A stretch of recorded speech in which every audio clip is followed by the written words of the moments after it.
Hello everybody, it's me, Bets Golden. Please forgive me, I started to play without you. Actually, this is a new technique to me and I wanted to try it, so I kind of had an idea of how it's supposed to go. We're going to be using alcohol inks today on our gel press, and you can actually find some really wonderful tutorials on if you just do alcohol ink and gel press on YouTube searches. There's several that pull up, and there's a lot that you can do with this. You can stamp with this, you can stencil with this. It's so much, and I really like this technique. In fact, this might be my favorite way to use my alcohol inks. But I'm going to keep it pretty simple today, in that I'm just going to show you how to use alcohol ink on your gel press with a stencil and how to lift it. It'll go over the basics that you need to know, because there is a little bit of a learning curve to this. So I'm going to be working on two. We're going to do two pulls today because we need to let the alcohol ink set up. So as I'm working on the first one and that gets laid out, I'll go over and work on the second one, and then I'll pull, and then I'll pull, and you'll see what I mean. So for this one, I'm going to be using red pepper, denim, and wild plum. And all you have to do for this is you just have to start to lay down your color on your gel press, and on your gel plate, I should say. And what's so neat about this technique is it will dry, but you have a little bit of wiggle room, so you can lay it out and then put your stencil on over it, which I'm going to do in just a moment, and then lay out a little bit more, which I'm going to do in just a moment, and you'll be good to go. So the first layer is pretty well mixed in there, like so. And I'm going to take this beautiful stencil. I believe it is by Art Anthology. I'm going to just place it on here, and then I'm just going to go back through, and I'm actually going to dab a little bit more alcohol ink in some areas on my stencil. This is not necessary. You don't have to do this. However, I kind of like the results of this pull when I did it before better than when I just layered it on and waited. So I'm just doing this in random spots. And again, I'm going to take and brayer it. And then we're going to let it kind of dry and set up. And where the stencil is, it won't leak much, if any, through it. So it's really awesome. All right, so I'm just going to take and brayer this out like so. All right, so I'm going to let this set up, and we're going to start over on our plate over here. So for this pull, I'm going to do Stream, Sunshine Yellow, and red pepper again. So once again, I'm just going to start to lay out my color first. Any random order you want. You could do an ombre effect. You could do whatever you want. And then I'm going to take my same brayer, and it may cross-contaminate a little bit. I'm okay with that. And just start to roll that out. Now, it doesn't look like much right now, I know. So we're going to put this stencil on. This is a dilution stencil. And I'm going to go in once again in different spots with my alcohol ink and just dab it on in a few different random areas. I'm using the same colors. This is the red pepper.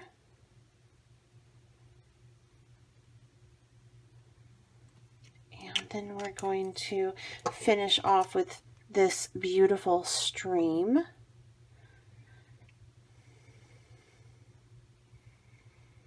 And then from here, I'm just going to take it and brayer it once again. All right.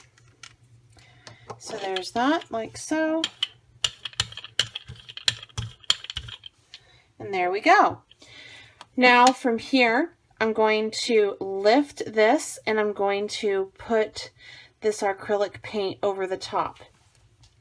And I am using light buttermilk. It's important for this step that you do use a lighter color. I'm not quite sure how a darker color would do with the alcohol ink. It might get a little bit lost. And you can go ahead and use this brayer again if you'd like, or if you have another one, you can pull that in as well. So I'm going to lift this up, and as you can see, the image of my art anthology roses are right there. And I'm going to take, now this is the part where you kind of have to play with it a little bit.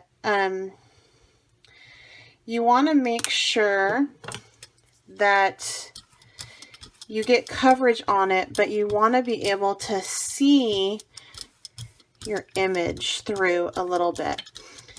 And then you know you have just enough paint on, not too much, not too little. And it's crucial that your alcohol ink is dry at this point. And as you can see, I can see my flowers through here. So I'm going to go ahead and lay this down and just brayer over it like so. I'm even going to go ahead and, just in case, I don't think I'm going to be able to get any color off of this at this point.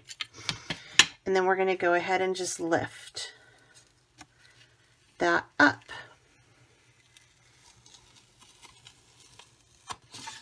Voila! Isn't that gorgeous? And not even a drop of your alcohol ink was wasted. How cool is that? So for this one, I'm going to actually try the color shift on this. This is a metallic, and it's going to be in yellow flash. Want to make sure I shake these up. When I was practicing this before I came on and did a video, I didn't shake this one up, and I got a big old blob of oil. So make sure you shake it up. So I'm going to remove this wonderful stencil by Dylusions. I think it's called Shattered. And I haven't tried this with lifting with the color shift on this ink yet. So we shall see how this works.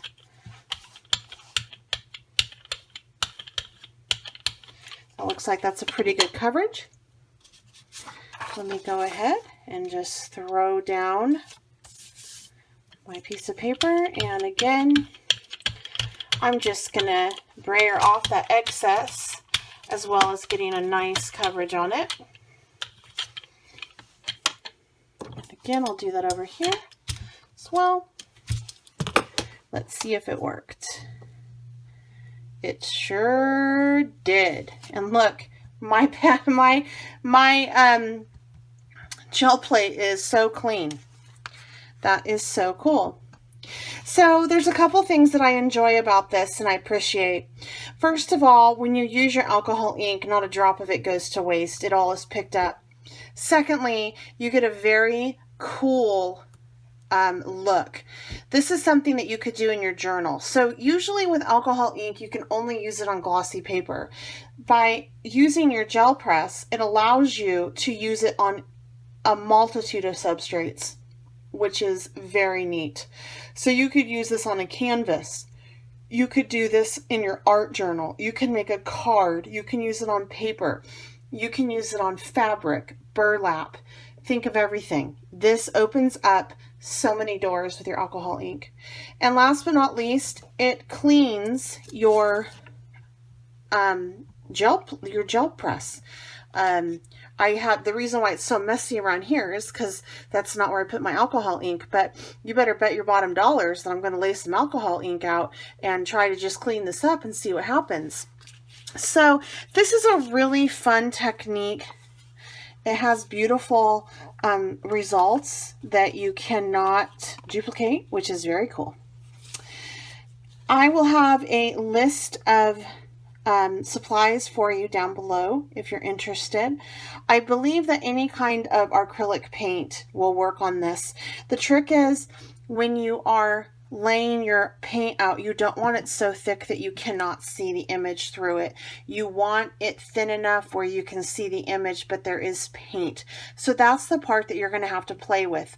Make sure that you give it ample time to dry, the alcohol ink to dry, but I would overestimate my time to let it dry than underestimate, because you can always pull it if it dries. If it's not dry, you'll still be able to pull it, but you may not get the result that you want. Please let me know down below what you thought of this, if you have any ideas how you would use these prints. If there's anything else you'd like to see with the gel press, I have a few other things coming this month. If you have any questions, and give this video a thumbs up if you enjoyed it. I really love it when people share and I can get new subscribers. It really helps my channel grow, and I so appreciate it. If you haven't subscribed to my channel, I hope you do so. Make sure you hit that little bell so you get notifications when I have a new video out. Until next time, happy crafting!